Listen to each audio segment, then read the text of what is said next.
Можеше да бие резултата за белия балет, но Роберто спаси неговия удар.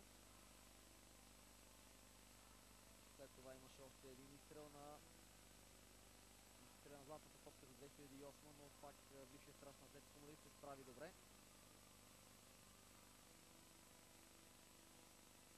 Гути подаде в коридор за Рул, който оцели гредата. Имаше съвсем леко докосване на вратаря Роберто.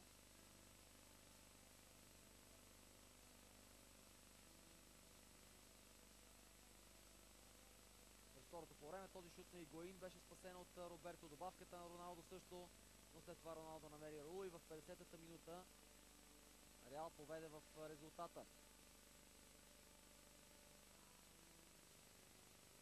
Невероятна радост на Рул, който дебютира преди 16 години на този стадион.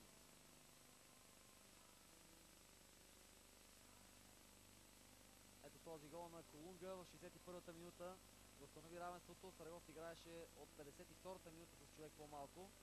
Страхотна изява на Адриан Колунга. Резултата стана 1-1, но там последваха безумният хиляди към вратата на Роберто. Удари от всякакви положения. Изстрел в гредата на Серхио Рамос.